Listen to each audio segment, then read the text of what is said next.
नमस्कार विद्यार्थी मित्रांनो, आपलं एम.एच नॉलेज या यूट्यूब चॅनलमध्ये स्वागत आहे. तरी आज आपण पाहणार आहोत आजच्या चालू घडामोडी. अत्यंत महत्त्वाचे आणि निवडलेले प्रश्न आज आपण पाहणार आहोत. तरी आपला व्हिडिओ शेवटपर्यंत पाहण्याचा नक्की प्रयत्न करा.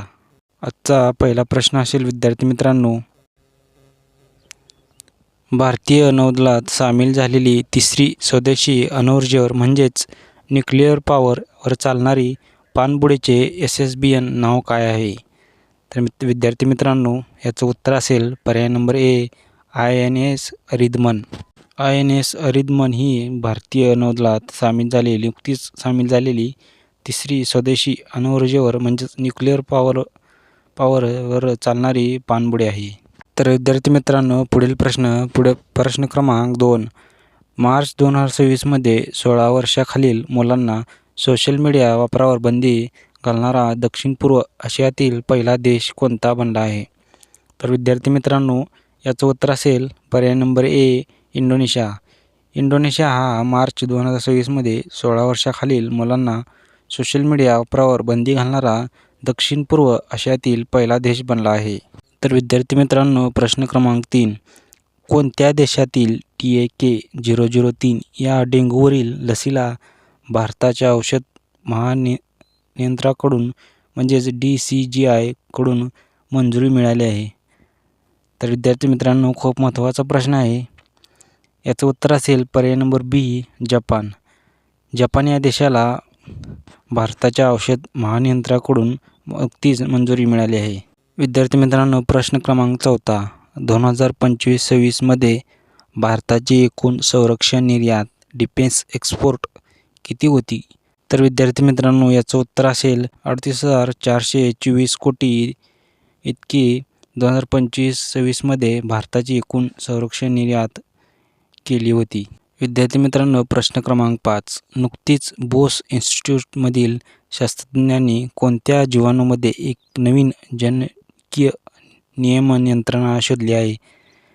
तर विद्यार्थी मित्रांनो, याचं उत्तर असेल पर्याय नंबर डी, क्षयरोग TB जीवाणू. नुकतीच बोस इन्स्टिट्यूटमधील शास्त्रज्ञांनी क्षयरोग जीवाणूमध्ये एक नवीन जनुकीय नियमन यंत्रणा शोधली आहे. तर विद्यार्थी मित्रांनो, प्रश्न क्रमांक 6. नुकतेच साखर उत्पादनामध्ये भारतामध्ये कोणते राज्य पहिल्या क्रमांकावर आले आहे? अत्यंत महत्त्वाचा प्रश्न आहे विद्यार्थी मित्रांनो.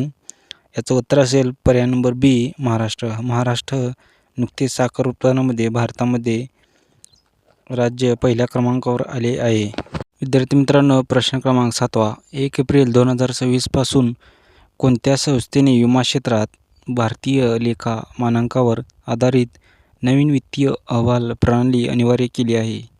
त्याचं उत्तर असेल विद्यार्थी मित्रांनो पर्याय नंबर बी, IRDAI. IRDAIने 1 एप्रिल 2025 पासून संस्थेने विमा क्षेत्रात भारतीय लेखा मानकांवर आधारित नवीन वित्तीय अहवाल प्रणाली अनिवार्य केली आहे. प्रश्न क्रमांक 8. विद्यार्थी मित्रांनो, अरब लीगचे नवीन महासचिव म्हणून कोणाची नियुक्ती झाली आहे? तर विद्यार्थी मित्रांनो, याचं उत्तर असेल पर्याय नंबर ए, नबील महफी. नबील महफी हे अरब लीगचे नवीन महासचिव म्हणून नियुक्ती झाली आहे. तर विद्यार्थी मित्रांनो, प्रश्न क्रमांक 9. राष्ट्रीय जलसंधारण दिवस दरवर्षी केव्हा साजरा केला जातो? तर विद्यार्थी मित्रांनो, याचं उत्तर असेल पर्याय नंबर सी, 9 एप्रिल. 9 एप्रिल रोजी राष्ट्रीय जलसंधारण दिवस हा साजरा केला जातो. प्रश्न क्रमांक 10. नवी दिल्लीमध्ये झालेल्या पूर्वांचल महोत्सव माटी 9 ला कोणी संबोधित केले आहे?